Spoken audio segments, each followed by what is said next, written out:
Duck into the Old West Museum in Cheyenne, Wyoming, and you'll see so many chuckwagons, sleek phaetons, and sturdy stagecoaches you'll think you stumbled onto a Clint Eastwood film set. The museum, part of the broader Frontier Days rodeo complex, is home to the largest collection of pre-automobile vehicles west of the Mississippi.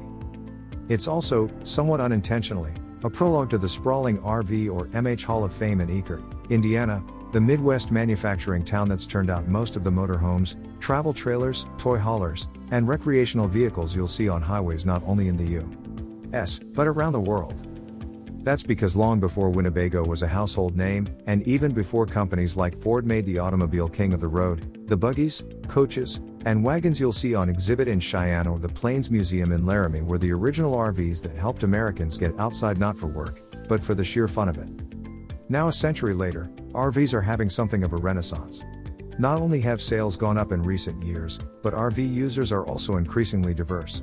And many in the industry are predicting that the COVID-19 pandemic is about to create a major boom for motorhomes as many adopt RVing as a way to travel while practicing social distancing. But how did these rolling homes on wheels get their start?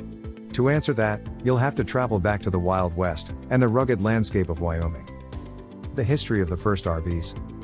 One of the jewels of the Old West Museum is an original Yellowstone stagecoach in the signature bright yellow hue that's still standard for the park's current fleet of buses and snow coaches. The Tally-Ho touring coaches, as they were known, were manufactured by Abbott Downing Company of Concord, New Hampshire, especially for the Yellowstone Park Transportation Company. The century-old paint job is flaking off the museum's example, but it's still easy to get a sense of what it would be like to tour the United States' original national park behind a team of horses after making the long journey from cities back east via the Northern Pacific Railroad. Long before major thoroughfares like the Lincoln Highway or Route 66 linked states from coast to coast and made road trips to national parks possible, visitors arrived in train cars and stayed in grand hotels built by the railroad companies themselves, often with an architectural style that blended Western rustic with Old World alpine motifs, a genre that came to be known as parksitecture. Back then, a multi-day tour through the park cost about $50 a passenger, over $1,000 today if you account for inflation, and took you from the North Pacific Railroad station in Cinnabar, Montana, to the hotel at Mammoth Hot Springs, which you can still visit today. Soon the well-to-do tourists who went to the trouble and expense of trips out west wanted their own recreational vehicles in which to tour national parks or the countryside closer to their homes and summer retreats. Carriage companies began to add extra features like fold-out beds, sinks, and potted toilets to the landaus they were already manufacturing, landaus being a kind of precursor to the modern convertible, with a broad passenger seat and a fold-down top. In 1910, Pierce Arrow debuted its new touring landau at the Madison Square Garden Auto Show. It was a swift, sporty carriage equipped with many of the comforts of home, perfect for the leisure class's recent yen for escaping the polluted, crowded city in favor of outdoor adventures. The Pierce Arrow was not only the first RV as we know them today, it was also the ancestor of today's Type B motorhomes, part car or truck, part home on wheels. RVs in the age of the automobile. It didn't take long for other carriage makers to roll out their own versions of the Pierce Arrow, or for the burgeoning auto industry to get in on the small but exciting RV trend. Some of the innovative wealthy converted Packard trucks into the first ever Class C motorhomes, the midsize RV models built on truck chassis, often with a bed and a pop-out over the cab, and in 1910, a Michigan company called Auto Camp started rolling out the first pop-up campers much like the ones you know today, with space for sleeping, cooking, and dining. What set the Auto Camp apart was that it was designed not to be pulled by horses like the touring landau, but by the brand new Model Ts that rolled off Ford's Detroit factory lines just 2 years before. The age of the automobile had arrived, giving a broader swath of Americans access not only to Yellowstone, but the 6 other national parks that had been established in the decades following the United States' first national park, including Sequoia, Yosemite, Mount Rainier, Crater Lake, Wind Cave, and Mesa Verde. Just 3 years after Pierce Arrow introduced the first RV and 5 years after the Model T debuted, an instructor at Cal State invented his own model of the travel trailer to tow behind his own Tin Lizzie, as the Model T had affectionately become known. It was called the Earl after its inventor, who hired a local carriage company to build out his design, which is still on display at the RV/MH Hall of Fame. Throughout the 1920s and 30s, as automobile ownership continued to increase and slews of new national parks were designated from Grand Canyon to the Everglades to the Great Smoky Mountains, new types of RVs debuted, too.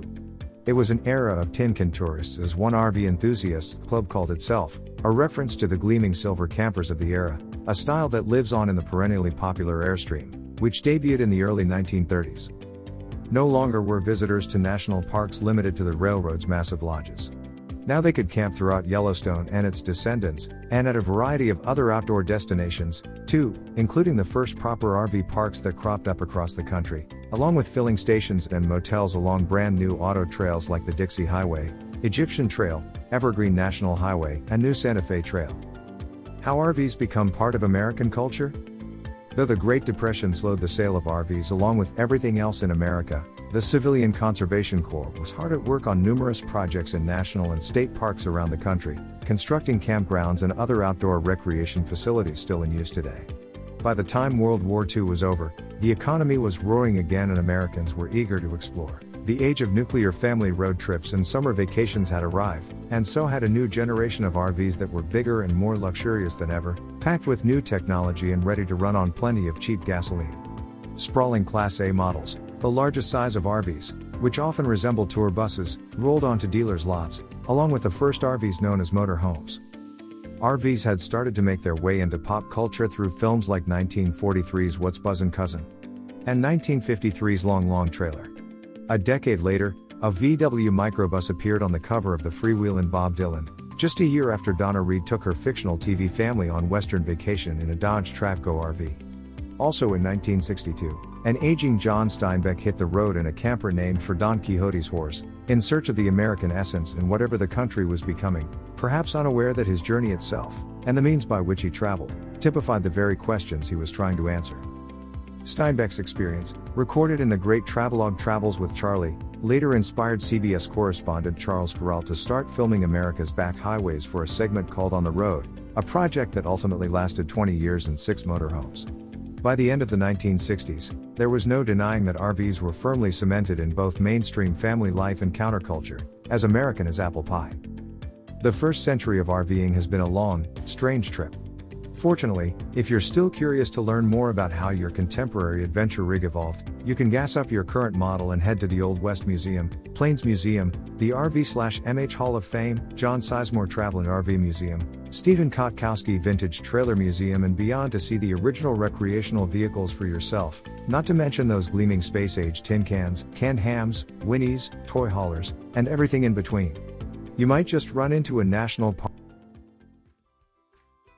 If you enjoyed this video, kindly press the like button. Also don't forget to subscribe with notifications on, so that you don't miss out on videos like this. Thank you for watching.